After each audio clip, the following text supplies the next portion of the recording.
Okay, let's get back to our top story now, and that's because we're going to be able to get some analysis on it, right? Because it's the ANC's 113th birthday celebrations that were held in Khayelitsha in Cape Town.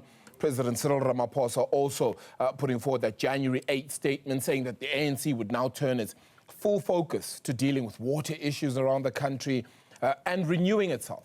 Let's talk to political analyst, Professor Ntsikelelo Breakfast, who joins us now. Prof, thank you so much for the time. Renewal. What did you make of that message? I don't think the statement was a breath of fresh air. There was nothing new, in my view, that came out of the statement. I think there was too much historicity, even though I do believe in historical materialism as a method of analysis. But the problem that I have with the ANC is that it tends to overplay its historical narratives in order to make people to be indebted to it. You have to respond to contemporary specificities. You have to improve the lives of the people. And unfortunately, the ANC has not done that since 1994. It has not done that the way it should have. And no wonder it has suffered a setback. So the speech, I mean, there's nothing to take out of it. Yeah, one would think that they've kind of eaten up all of their political goodwill, as it were, because it's now about believing your story. And right now, I don't know if there's any political party that is believed in the country, but the ANC is certainly one that is difficult to be believed, including by its own members. How does it get back in their own members' good books to begin with? Well, I mean, political power in post-colonial states, I've said this and I'll say it again, comes from two spaces, namely the rural section of the population and urban centers. And where the ANC has dropped the ball, or where the ANC has been dealt with a blow in a big way, has been in urban centers. So the ANC needs to reconnect with the people in urban centers, because the ANC in the rural section of the population, it has not suffered a setback due to a number of reasons.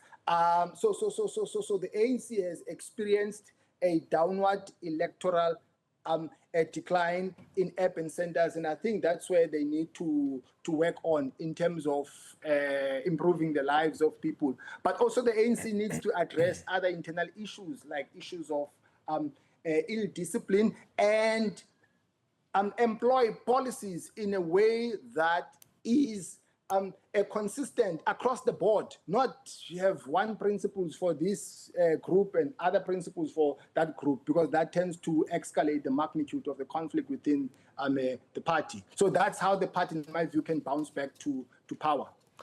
Yeah, one would say also that the whole theory around corruption, around ensuring that people who are not in lockstep with the party will be dealt with correctly. That's a message we've heard many a time. In fact, it's the key mantra and the key message of CR17 when President Cyril Ramaphosa came in as president officially in his first term there.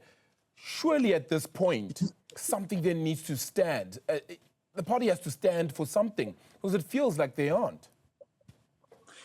Yes, the party has been affected by institutionalization of corruption. But on that score, in as much as I want to attribute the pervasiveness of corruption to ANC, but also there are other factors. For instance, where was the intelligence architecture when state capture flourished? So there are other issues at the state level that also need to be addressed in order for the issue of corruption to be tackled. Because sometimes the state machinery, the security apparatus, I think they tend to be embroiled in the factional battles of the ANC and not get the job done in terms of preventing security threats, which are posing a danger to the stability of the country, because institutionalization of corruption does pose a threat to economic development of the country.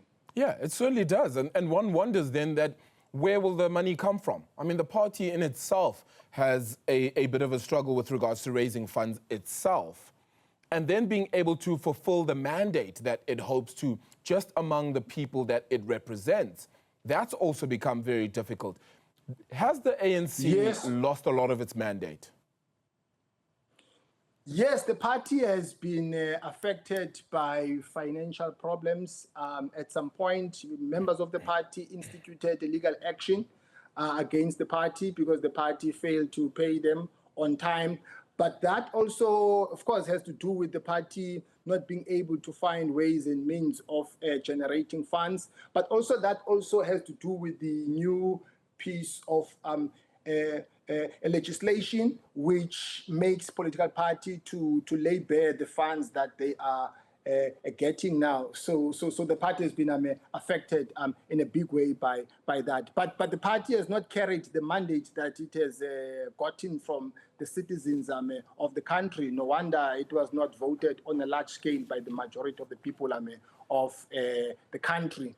And I think the party is going to have a huge challenge in the upcoming local government elections, because if the party doesn't bounce back this time around, it will never ever bounce back again. It will just be one of those liberation movements that are in history.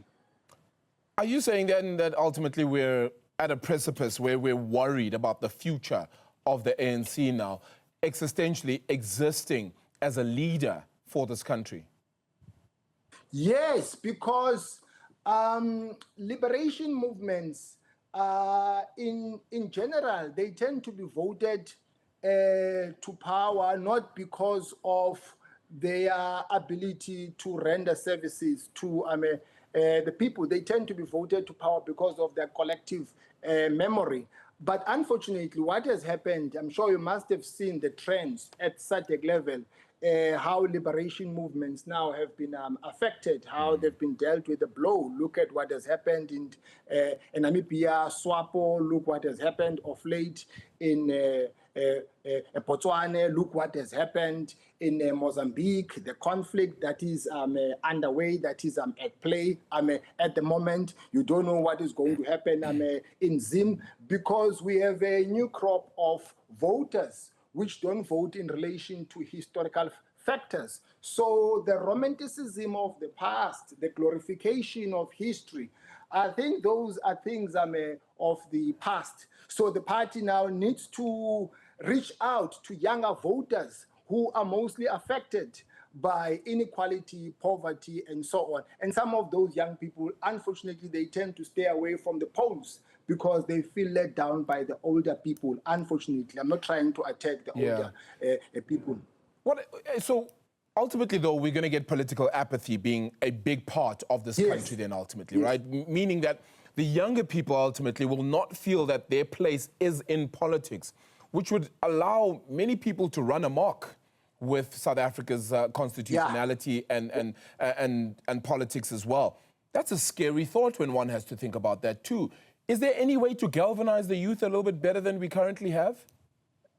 Yeah, that is a very important point that you've just made of political apathy, because if young people don't get involved in politics, it means that we're not going to have leaders for this country. And also, you see, the worst part of apathy is that it gives those who are at the helm of power the ability to do as they please, because public participation is also a control measure. So the studies which I've done, they suggest that where there is political apathy, corruption, it tends to be worse.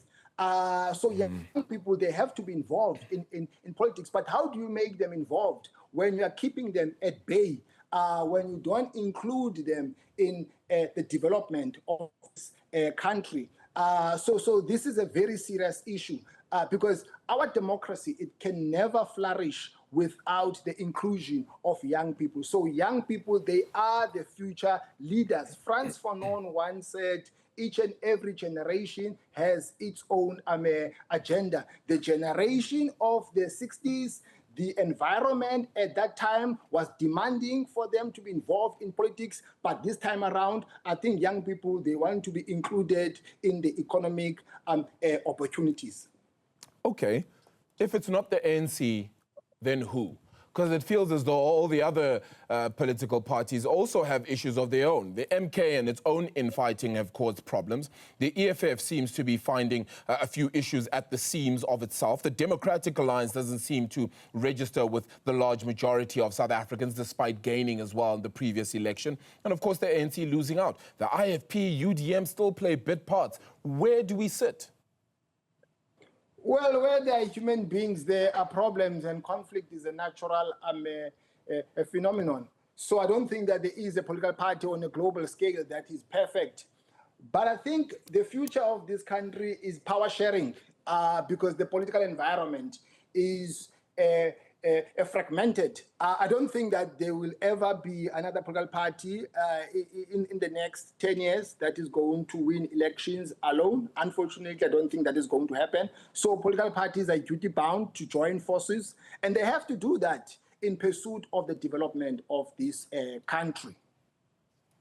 Yeah, it's going to be very interesting to kind of see the political landscape over the next decade or so. And really, it does lie in the hands of even those that maybe didn't vote, those younger ones who are about to vote, those that feel like they need to get involved as well. Professor Ntsikelelo Breakfast, thank you so much for the time. Really appreciate it. Thank you so much for joining us, our political analyst, this evening, as we unpack the 113th anniversary of the ANC.